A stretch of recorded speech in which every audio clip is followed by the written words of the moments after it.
আমাদের দেশে যুগে যুগে ইসলামের বিরুদ্ধে কিছু লোকেরা খুব সূক্ষ্মভাবে ইসলামের বিরোধিতা করে গেছে, যেটা আপনি ধরতে পারেন নাই, আমিও ধরতে পারি নাই। তাকে যদি আপনি মাদ্রাসা দাওয়াত দেন, মাহফিলে 10,000 টাকা দিয়ে দিবে, 5,000 টাকা দিয়ে দিবে ঠিক, কিন্তু লোকটা ইসলামের পক্ষের লোক না। যখনই যুবকরা বলে যে আমাদের এলাকায় একটা মাহফিল করা দরকার, তখন তাদের মন্তব্যগুলো এরকম যে মাহফিল দিয়ে কি লাভ, হুজুররাই ঠিক নেই, এই জন্য মানুষ হেদায়েত হয় না। এরকমের কথা আপনাদের কিশোরগঞ্জে নাই? আপনাদের মনোযোগ আছে? এমন কথা বলার লোক আমাদের কিশোরগঞ্জে নাই?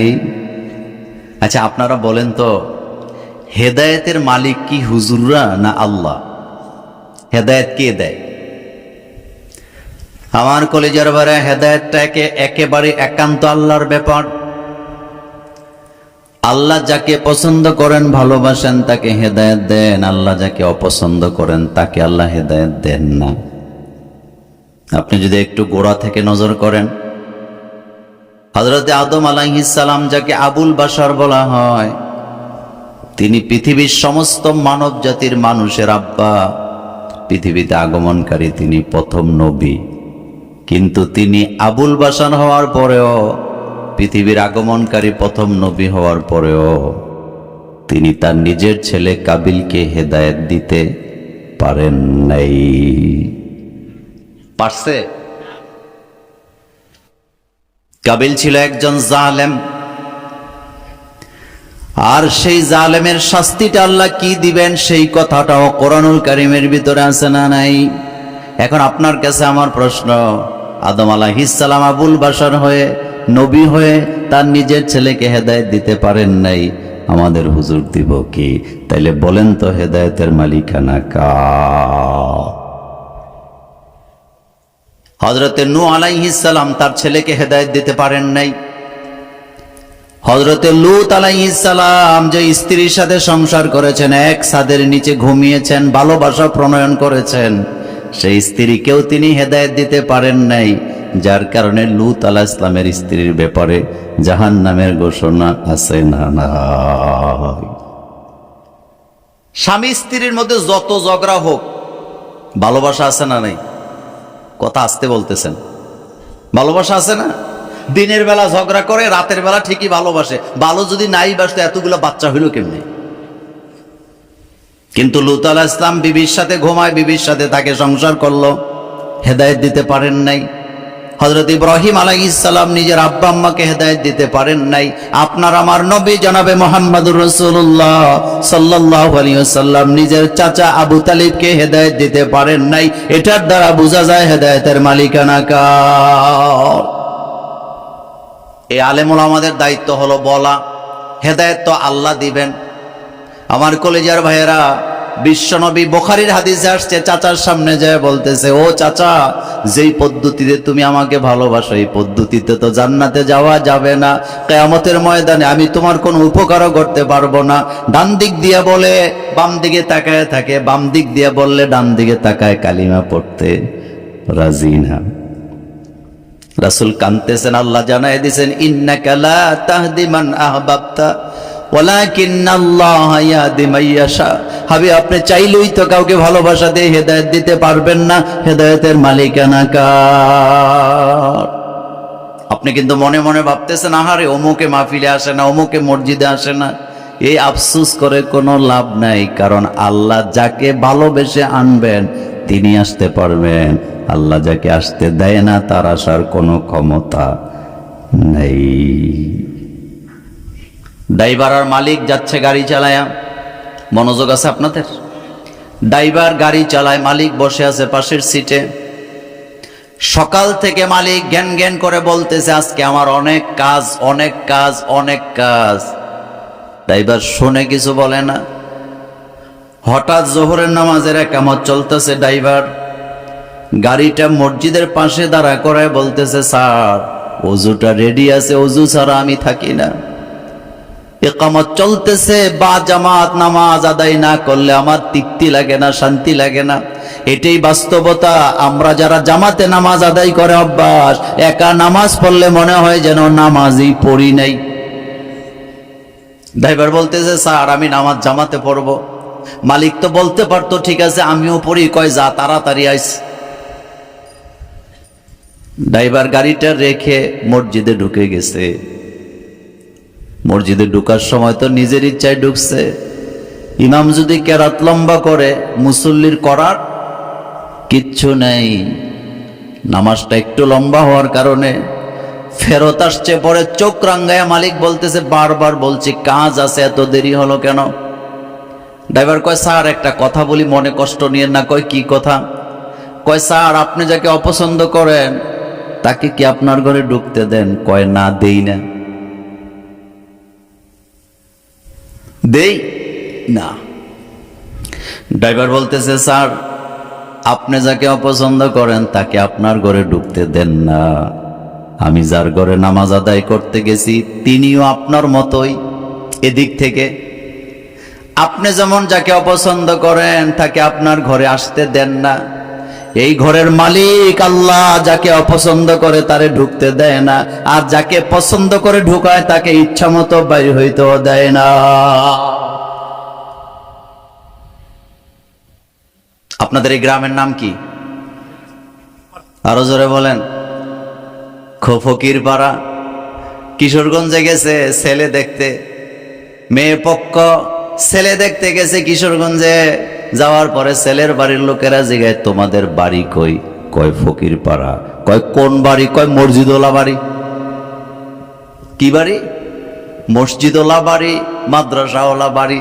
তার মানে আত্মীয়তা করতে গেলে বলে বুক ফুলাইয়া মসজিদওয়ালা বাড়ি, মাদ্রাসাওয়ালা বাড়ি, কিন্তু হালাতে তারা নিজেরা এক বেলা নামাজও পড়ে না।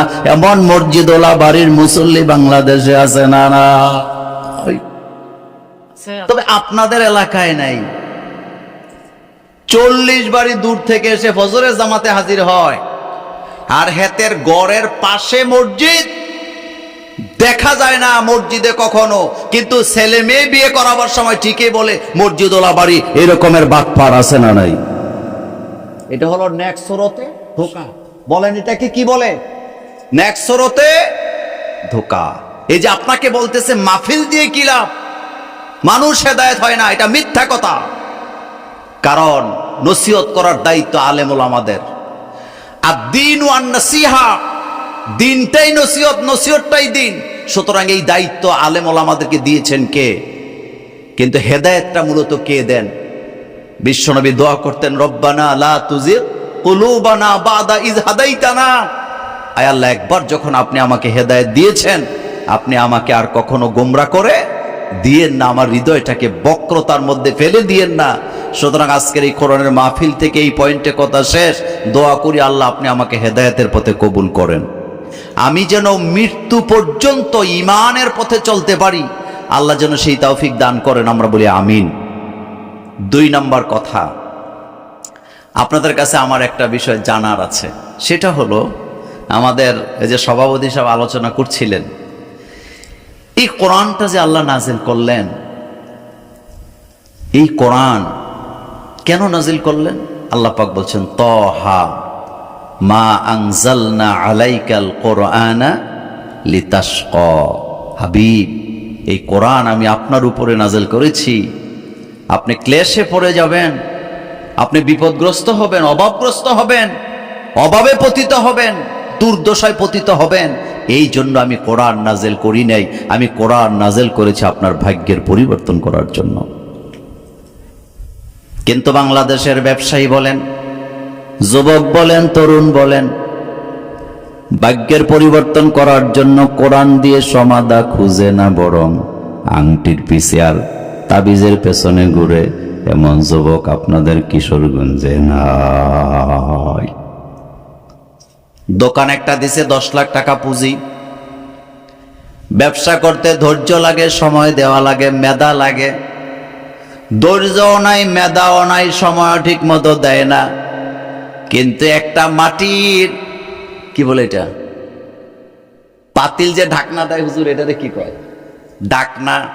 মাটির ঢাকনার মধ্যে তাবিজ একটা লেখা দোকানের দরজার উপরে লটকায় রাখছে, আর মুছে তেল দিতেছে, এইটার কারণে আমার ভাগ্যের পরিবর্তন হয়ে যাবে। এমন অলস মার্কা মুসলমান বাংলাদেশে আছে না? না হয়।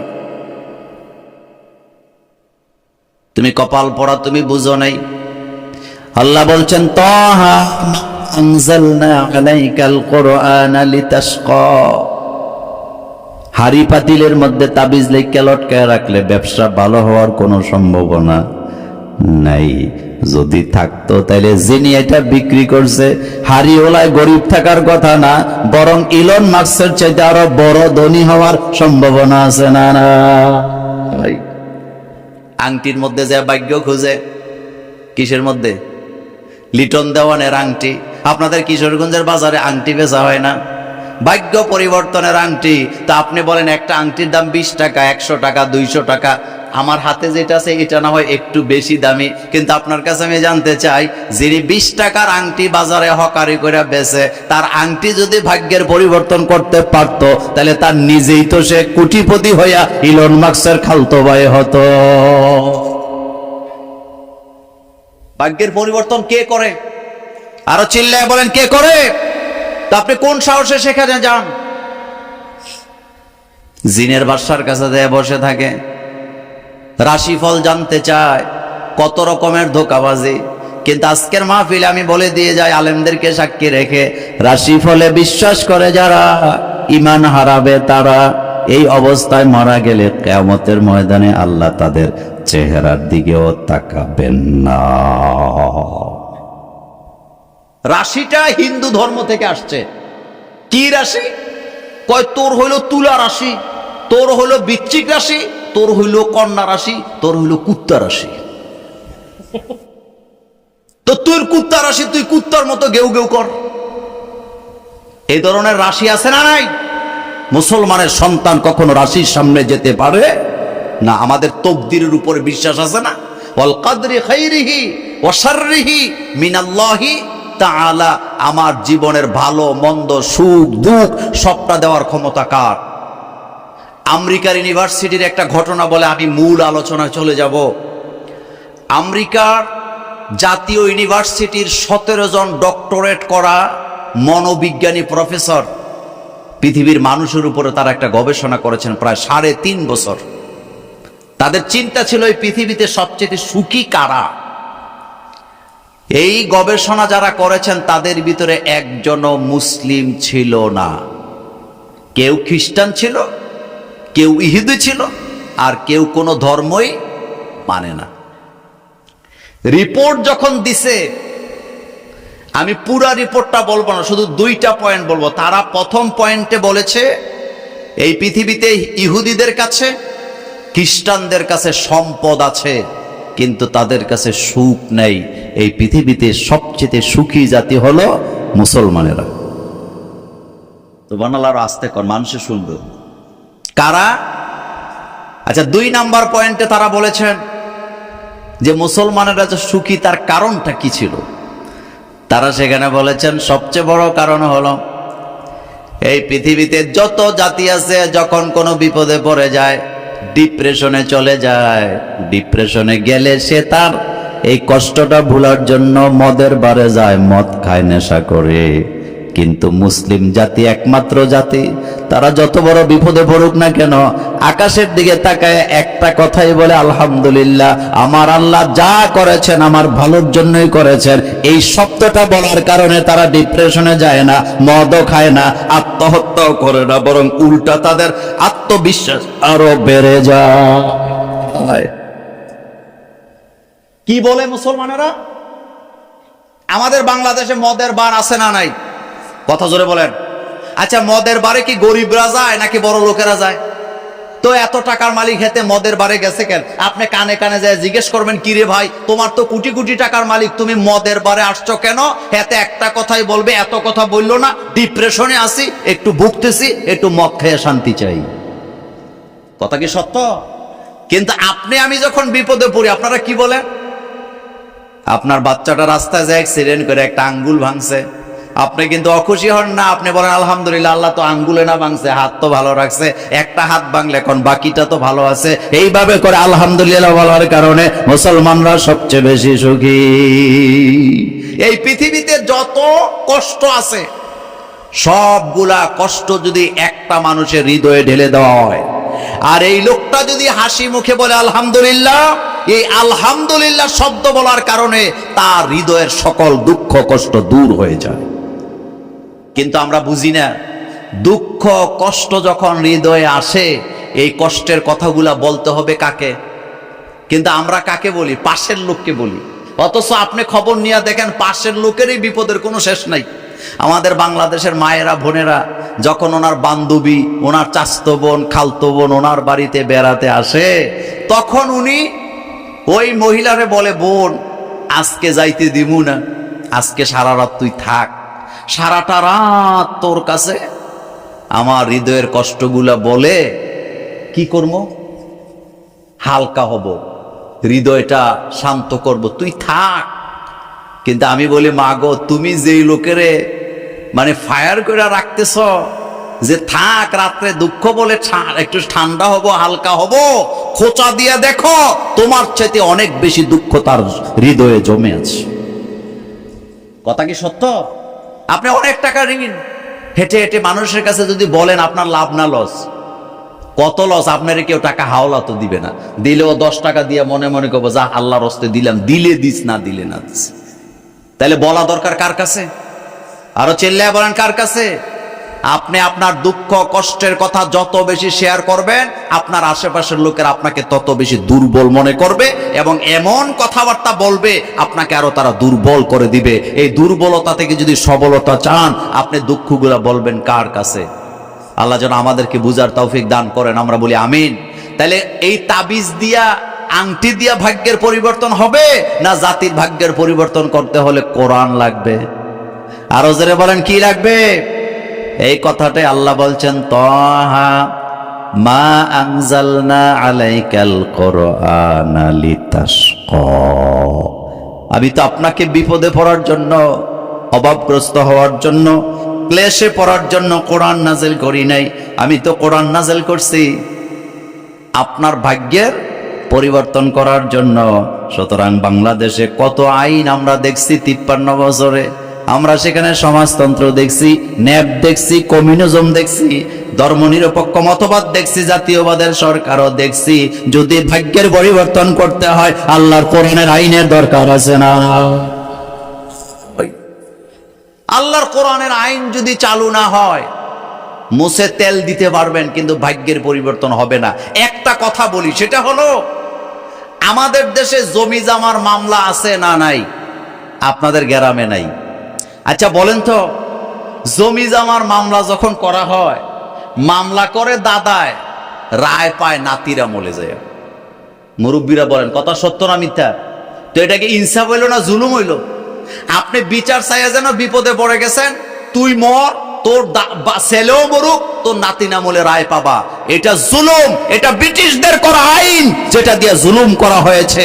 একটা মূলা ঝুলায় রাখছে, মূলত তারা রায়টায় দেওয়ার জন্য এটা করে নাই। ইসলাম যদি ক্ষমতায় আসে, যে কোনো মামলা 3 মাসের মধ্যে নিষ্পত্তি করে দেওয়া হবে। কয় মাস? কয় মাস? তো এটা বুঝেন না কেন? এটা বুঝতে হইলে ওই নেতা বিড়ি খাওয়া ছাড়তে হবে। নেতা 1 প্যাকেট বিড়ি দিলে খুশি হয়ে যায়, 500 টাকা দিলে খুশি হয়ে যায়, এরকমের লোক আমাদের দেশে আছে না নাই?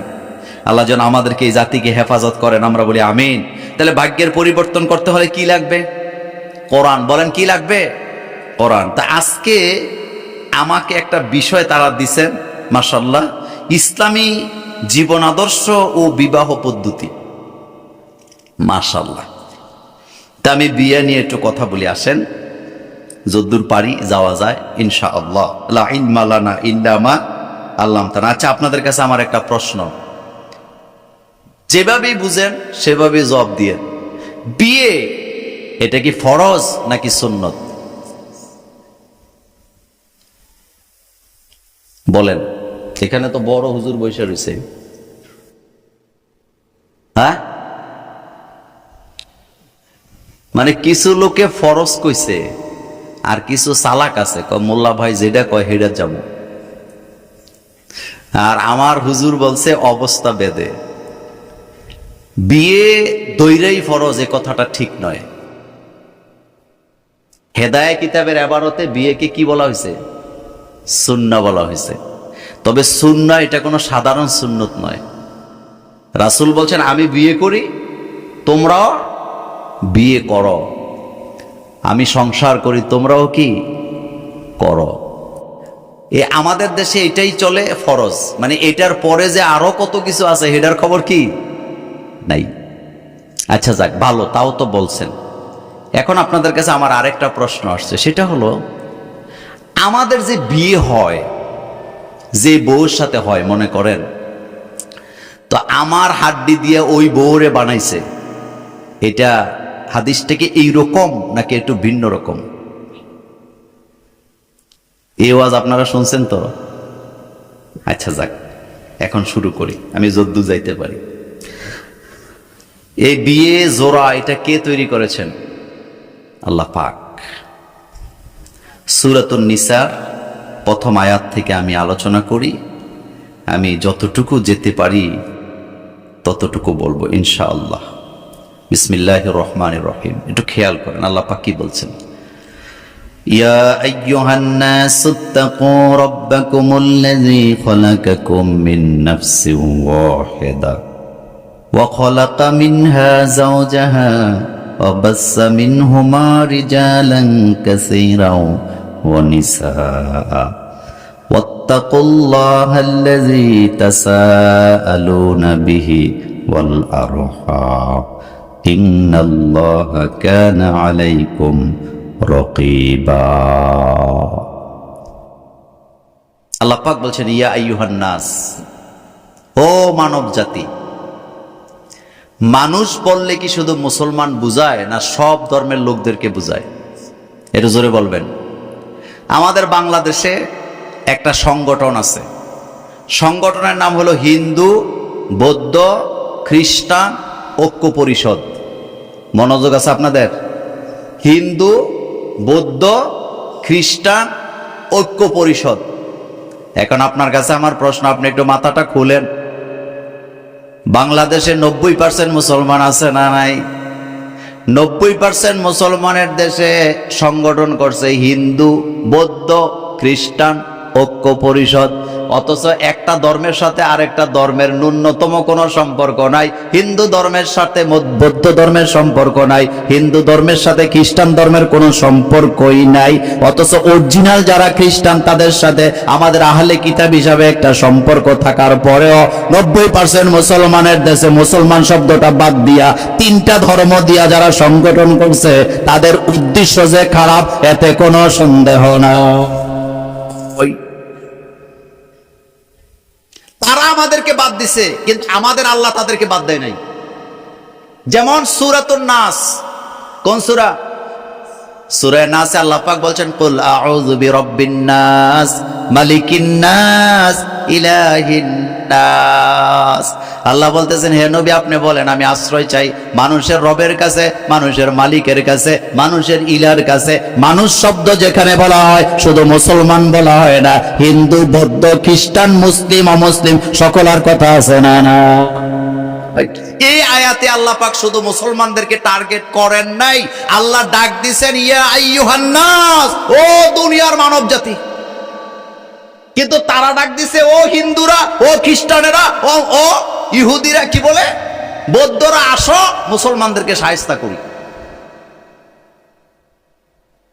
যদি তাদের উদ্দেশ্য এটা না হতো, 90% মুসলমানের দেশে ইসকনের লোকেরা দিবা লোকে আমার ভাই সাইফুলকে তারা হত্যা করার সাহস পেত না। বাংলাদেশের ইতিহাসে ইসকন তাদের কার্যক্রম যেদিন থেকে শুরু করেছিল সেদিন থেকে নিয়ে আজকে পর্যন্ত কোনো আলেম ওলামা, কোনো মুসলমান যুবক তাদের কোনো সংগঠনের লোকদের হাতে একটা থাপ্পড় দিয়েছেন, একটা প্রমাণ তারা দিতে পারবে না। এরপরেও তারা দিবালোকে প্রকাশ্যে জবাই করে একজন মুসলিম আইনজীবীকে হত্যা করে তারা জানান দিয়েছেন আমরা সন্ত্রাস, আমরা হইলাম আবু জহিলের গোষ্ঠী। আচ্ছা, এখন একটা প্রশ্নের জবাব দেন তো, ইব্রাহিম আলাইহিস সালাম সন্ত্রাস ছিলেন নাকি নমরুদ্দার সন্ত্রাস ছিল? এত আস্তে বললেন যে, কিন্তু আসামি বানাইছে কারে?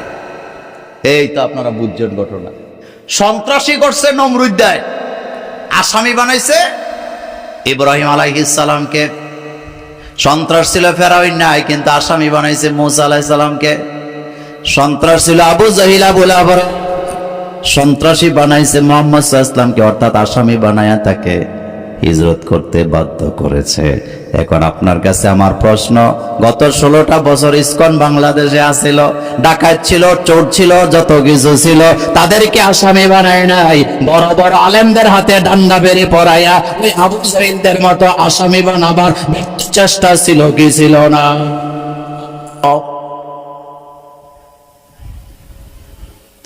একটা যুবককে দিবালোকে প্রকাশ্যে হত্যা করা হলো। এই ঘটনা যদি কোনো মুসলমান যুবকেরা করত, এতদিনে তছনছ হয়ে যেত। কথাকে ঠিক বললাম? কিন্তু এত বড় ঘটনার পরেও আমরা মুসলমানেরা শান্ত আছি নাকি নাই? আচ্ছা বলেন তো, 90% মুসলমানের দেশে ইসকন, তাদের সদস্য কত হবে? আর আমরা মুসলমানেরা যদি থুতু দেই, তাদের গোসল হবে নাকি হবে না? কিন্তু এরপরেও তারা এত বড় বান্দ্রামি করার সাহসটা পাইল কেমনে? এটার ব্যাপারে আমি আপনাদেরকে দুইটা ঘটনা বলি। প্রথম কথা হলো, এক মহারাজ একটা বানর পালতো। বানর চিনেন তো আপনারা?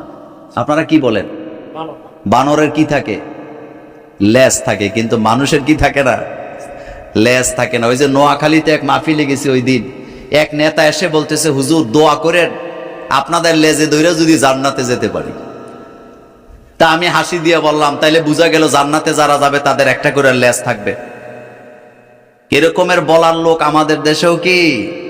কয় ছেলেরে মাদ্রাসায় দিছি যাতে লেজে ধরে জান্নাতে যেতে পারি। তো ছেলে যখন জান্নাতে যাবে তার কি লেজ থাকবে নাকি? কবি আফসোস করে বলেছেন, লা হাওলা ওয়ালা কুওয়াতা কুনসা বাশার হায়, সরতে বুঝি না মগর দম তো নেই হায়। কি অসাধারণ দুপুর বেলা। এই যে ইসকন বলেন, ইসকনকে যারা লালন পালন করেছে, ইসকনের একজন নেতাকে যখন ধরা হয়েছে, নিজেরা আন্ডারগ্রাউন্ডে আছে, অথচ ওদের জন্য মায়া কান্না শুরু হয়ে গেছে। এরকমের ষড়যন্ত্র এখন বাংলাদেশে আছে না নাই?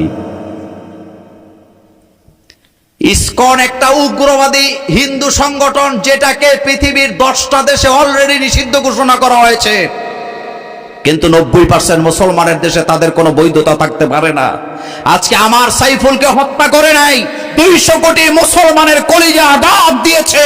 সুতরাং এই সন্ত্রাসীদেরকে বাংলাদেশ থেকে চিরতরে বিতাড়িত করতে হবে। বিতাড়িত করার দরকার আছে না নাই? আপনি মুছে তেল দিতেছেন, আমি মাঝে মধ্যে বলি, এত নরম মেজাজ দিয়া বাইরে রাষ্ট্র চলে না। রাষ্ট্র চালাইতে মেজাজ কিছু গরম করা লাগে। আপনাদের এই এলাকায় শাশুড়ি আছে না? কথা কন না কেন? যেই সংসারের শাশুড়ি খুব কি গরম, 5টা বউ থাকলেও সোজা হইয়া হাঁটে। বড়গুলা ছোটরে কয় শাশুড়ি কিন্তু খবর আছে, লাইনে লাইনে হাইট। আর শাশুড়ি যদি বেলাইনের হয়, একটাকেও কন্ট্রোল করতে পারে না। আর কিচ্ছু বললাম না এই ব্যাপারে। যোগে যোগে ইসলাম ওলাদেরকে আসামি বানাইছে, অথচ ইসলামের বিপরীতে যারা ছিল তারা চিরটা কাল সন্ত্রাসী করেছে, মারামারি করেছে, দখলদারি করেছে, চাঁদাবাজি করেছে, টিন্ডারবাজি করেছে, বিলিয়ন ডলার বাংলাদেশ থেকে পাচার করে দিয়েছে। আমরা আলেম ওলামারা $1 পাচার করি নাই। কোন বাপের বেটা বলতে পারবে না, কোন বৈধ বাপের বেটা দাঁড়ায়া বলতে পারবে না এই বাংলাদেশের একজন আলেম 10 টাকা বাংলাদেশ থেকে পাচার করেছেন। অথচ আসামি বানাইছে কাদেরকে? আলেম ওলামাদেরকে। আল্লাহ যেন এই জাতিকে বুঝার তৌফিক দান করেন, আমরা বলি আমিন। তো বলতেছিলাম, হিন্দু বৌদ্ধ খ্রিস্টান ঐক্য পরিষদ। আরে ভাই, মুসলমানের নামটা রাখতে সমস্যা ছিল কি? তোমরা যদি আমাদেরকে আইসা বলতা যে আমরা একটা সংগঠন করব, যেই সংগঠনের মাধ্যমে আমরা শান্তি সম্প্রীতি চাই, ভালোবাসা চাই। তো সব ধর্মের লোকেরা থাকবে, হিন্দু বৌদ্ধ খ্রিস্টান মুসলিম সবাই যদি থাকতো তাহলে এই সংগঠনের গুরুত্ব বাড়তো না কমতো? কিন্তু উদ্দেশ্য বেশি একটা ভালো না। আল্লাহ কিন্তু তাদের বাদ দিয়া কথা বলে নাই। কোরআন নাজেল হইছে শুধুমাত্র মুসলমানের জন্য না পৃথিবীর সমস্ত মানব জাতির জন্য? এই কথাটাই আল্লাহ পাক বলছেন, ইয়া আইয়ুহান নাস, ও দুনিয়ার মানুষেরা, ইত্তাকু, ভয় করো, রাব্বাকুম, তোমাদের প্রভুকে, আল্লাযী, যিনি, খলাকাকুম, তোমাদেরকে সৃষ্টি করেছেন, মিন নাফসিন ওয়াহিদা, এক নাফস থেকে, একটা জীবন থেকে, একটা দেহ থেকে। এই দেহ একজন হলেন হযরতে আদম আলাইহিস সালাম, তিনি আবুল বাশার। এখন আদমের ব্যাপারে আপনাদের কাছে একটা প্রশ্ন করি, আদম আলাইহিস সালামকে আল্লাহ দুনিয়াতে বানাইছে না জান্নাতে রাখছে? এটা জোরে কন না। আমাদের দেশে ওয়াজ হয়, আহারে বাবা যদি গন্ধম না খাইতো বা গন্ধমের কাছে না যাইতো আমরাও জান্নাতেই থাকতাম। মুছে তেল দিয়ে না। কোরআনের আগের আয়াত নজর করেন, আল্লাহ বলছে ইন্নি জাইলুন ফিল আরদে খলিফা, আমি খলিফা বানাবো জমিনের জন্য। তখনও কিন্তু আদমকে বানায় নাই। আল্লাহ বলতেছে জমিনের খলিফা বানাবো, আর আপনি বলতেছেন জান্নাতে থাকবেন। হবে না, বরং আদমকে জমিনের আসার জন্য খেলাফতের দায়িত্ব দিয়া তৈরি করেছেন কে? আদম আলাইহিস সালাম গন্ধম খাইলেও আপনি দুনিয়াতে আসতেন, না খাইলেও আসতেন, কারণ আদমকে আল্লাহ জান্নাতের জন্য বানায় নাই। আদমকে বানাইছে মূলত জমিনের খলিফা হিসাবে। এই কথাটা আমার না আল্লাহর? আল্লাহর কথা না আল্লাহর কথা? আল্লাহ বলছেন আমি আদমকে খলিফা বানায় দুনিয়াতে পাঠাইছি। সে আল্লাহ পাক বলছেন খলাকাকুম মিন নাফসিন ওয়াহিদা, আল্লাহ তোমাদের একজন থেকে তৈরি করেছেন। ওয়া খলাকা মিনহা যাওজাহা, সেই একজন থেকে তার স্ত্রীকে বানাইছেন। তাফসীরে ইবনে কাসির পণ্ডিত বলেন তার মানে হলো আদম আলাইহিস সালামকে তৈরি করার পরে তার বাঁকা হাড় দিয়া মা হাওয়াকে তৈরি করেছেন কে? মা হাওয়া আলাইহিস সালাম কত সুন্দর ছিলেন, তাফসীরের কিতাবে আসছে এই পৃথিবীতে যত সুন্দরী রমণী নারীরা আছেন, সমস্ত সুন্দরী নারীদের রূপ যদি এক জায়গায় করা হয়, মা হাওয়া আলাইহিস সালামের বাম পায়ের পাতার সমান হবে না। আল্লাহু আকবার বলো মিয়া, কি জুটি আল্লাহ তৈরি করলেন। বর্তমান বাংলাদেশে জুটি আছে, কপল আছে, ফেসবুকে ভিডিও বানায়। ইদানিং আবার বাইরে হয়েছে বোরকা পরা ভিডিও বানায়। বোরকা পরা হাদিস কয় বউ আর জামাইয়ে দোলনায় ওঠে বোরকা পয়রা, ফেরিতে ওঠে বোরকা পয়রা, বিমানে ওঠে বোরকা পয়রা, পানিতে নামে বোরকা পয়রা, কক্সবাজারে নামে বোরকা পয়রা, নিকলি হাওরে যায় বোরকা পয়রা। এটা দেখার পরে মায়েরা বোনেরা আমরা অনেকে টুপিওয়ালারাও এগুলা ভালো ভালো করে চাই, যেহেতু ইসলামিক পোশাক পরে আছে, ইসলাম কইরা কইরা তারা কাপল ভিডিও বানায়। আমি মোল্লা নাজিম ফতুয়া দিয়ে গেলাম এগুলা দেখা জায়েজ নাই, এগুলাও হারাম, বরং এগুলাতে আরো বড় ধোঁকাবাজি আছে না? আচ্ছা বলেন তো, শয়তান যখন আদম হাওয়াকে প্রতারিত করলেন, ধোঁকা দিলেন, নেক সুরতে দিছে না বদ সুরতে দিছে? কথা আসতে বলেন কেন? কোন সুরতে দিছে? মায়া কান্না চোখে আছে না নাই? গালে দাড়ি আছে না নাই? পাকনা চুল, পাকনা দাড়ি, চোখ দিয়া গড়গড়ায় পানি পড়ে, দরবেশের মতো দেখতে মনে হয় যেন ওই দরবেশ যেই দরবেশ দাড়ি কামাইয়া ভাগ্যে যেতে লাগছিল। কি চমৎকার চরিত্র! এগুলার ভিতরে ধোঁকাবাজি আছে না নাই? বেটা নির্লজ্জ, তুই বেটা কাপল ভিডিও বানাস, স্বামী আর স্ত্রী বেডরুমে মশারি টাঙাইতেছে, একজন শুয়ে আছে আরেকজন মশারি টাঙায়, এই ভিডিও বানাইয়াও ফেসবুকে দেয়। এমন নিকৃষ্ট কাপল বাংলাদেশে আছে না না? আর কিছু কিছু যুবক আছে বিয়ে করে হেতে এই বউ লইয়া কিশোরগঞ্জের যত হোটেল আছে, ফাস্টফুড আছে, কোনোটা বাদ দিছে না। বন্ধু বান্ধব লইয়া খায়, আর বন্ধু বান্ধব এমন চরিত্রের, খাইতেছে আর বলতেছে দোস্তরে তোর বউয়ের নাক, আরে বাপরে মাশাল্লাহ, তো তোরে আরেকজনের বউ দিকে মাশাল্লাহ কইতে তোরে কইছে কেডা বেটা? আমাদের বাংলাদেশে কিছু মানুষ আছে কথায় কথায় বিসমিল্লাহ মাশাল্লাহ ইনশাল্লাহ বলে, কিন্তু ইসলামের কাছেও নাই। কথা বলেন আছে না? হেতে আরেক বেড়ার মাইয়া দেখে কয় মাশাআল্লাহ, নাক দো চেহারা তো অনেক সুন্দর। তো তোরে সুন্দর কইতে কইছে কেডা? আবার সুন্দরের লোকে মাশাআল্লাহ কইতে গেছে বেড়া। আমার কলেজের বাইরে বলতেছিলাম, আল্লাহ পাক বলছেন ওয়াখালাকা মিনহা যাওজাহা, আল্লাহ একজনকে তৈরি করলেন, সেখান থেকে তার স্ত্রীকে তৈরি করলেন। অবাসসা মিনহুমা রিজালান কাসীরা ওয়া নিসা, সেখান থেকে কোটি কোটি লক্ষ লক্ষ মিলিয়ন মিলিয়ন নরনারী সারা পৃথিবীতে ছড়ায় দিয়েছেন কে? এই জায়গা থেকে আলোচনাটা শুরু হোক। একটু খেয়াল করেন যদ্দূর বলা যায়।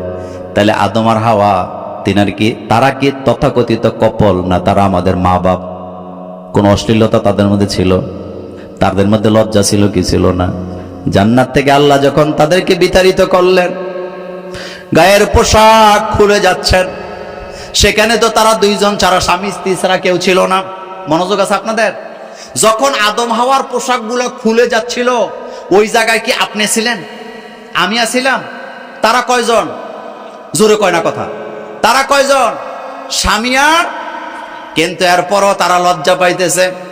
আমার কথাটা একটু বোঝার চেষ্টা করেন। স্বামী স্ত্রীর সামনে, স্ত্রী স্বামীর সামনে তো লজ্জা পাওয়ার কথা না, কিন্তু তাদের মধ্যে কত লজ্জা। স্বামী স্ত্রী দুইজন ছাড়া জান্নাতে কেউ নাই। যখন তারা শয়তান দ্বারা প্রতারিত হলেন, তাদের পোশাকগুলো যখন খুলে যাচ্ছিল, খুলে গেল, একজন আরেকজনকে লজ্জা পাইতেছে। আর আমার দেশের যুবক যুবতীরা এখন বন্ধু বান্ধবকেও লজ্জা পায় না। এক রিকশার ভিতরে বৈশা কাঁধের উপরে কাঁধ দিয়া রাস্তার পর রাস্তা ঘুরে, সিএনজির ফুট উড়াইয়া ঘুরে, এমন নির্লজ্জ যুবক যুবতী আছে না? 5 তারিখে যেটা হয়েছে, অনেকে লেখছেন আপনি স্বাধীন হয়ে গেছেন, একেবারে কামাই করে গেছেন, আপনি গোড়ার ডিম পাইছেন। 5 তারিখে যেটা হয়েছে, এটা বাংলাদেশে গণবিপ্লব হয়েছে, কিন্তু এখানে ইসলামী বিপ্লব হয় নাই। 90% মুসলমানের দেশে যদি ইসলামী বিপ্লব হতো, তাহলে যুবক যুবতীরা কখনো তারা আনন্দ ফুর্তি করতে পারতো না। মুমিনেরা যখন বিজয় লাভ করে 3টা কাজ করে। কয়টা? ফাসাব্বি, তাসবিহ করে কার? বলেন। বিহামদি, প্রশংসা করে কার? আস্তাগফিরুহু, তারা তাওবা করে কার কাছে? কিন্তু 5 তারিখের পরে কোনোটার একটাই পাই না, বরং উল্টা বেপরদা হইয়া ভিডিও বানায় বানায় ফেসবুকে টুইটারে আছে না?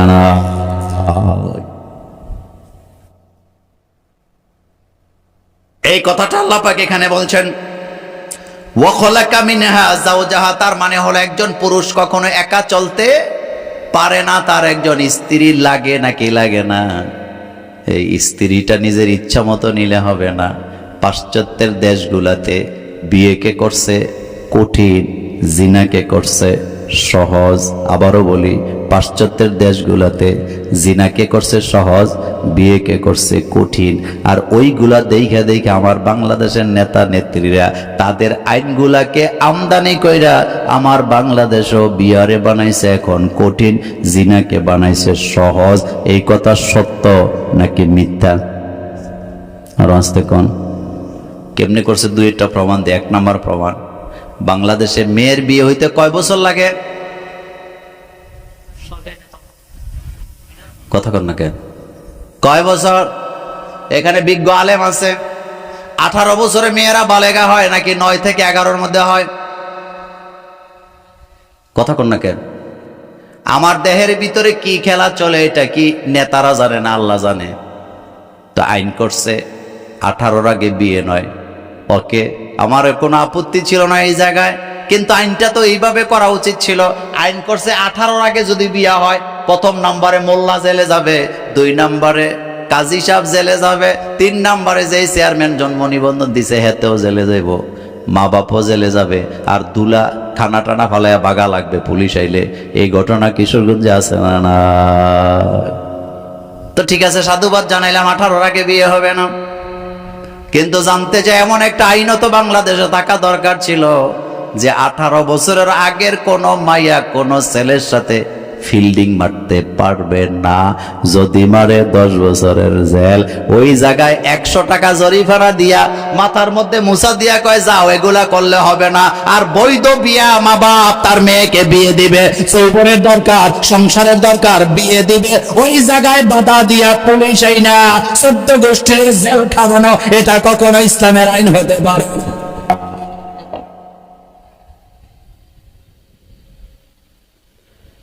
দিনাজপুরের মাইয়া বাপের পকেটের টাকা চুরি করে বন্ধুরে লয়ে গেছে কক্সবাজার, মাইয়া পরে 5-এ। মনোযোগ আছে আপনাদের? কিসে পড়ে? আচ্ছা 5-এ যেই মেয়েটা পড়ে ওই মেয়ের বয়স কত? কথা বলে না কেন? র‍্যাব পুলিশ পাঠাইছে খুঁজা বাইর করার জন্য, বাইর করছে ঠিক, কিন্তু কোনো মামলা টামলা নাই। কয়রা না বালক, কিচ্ছু বুঝে না।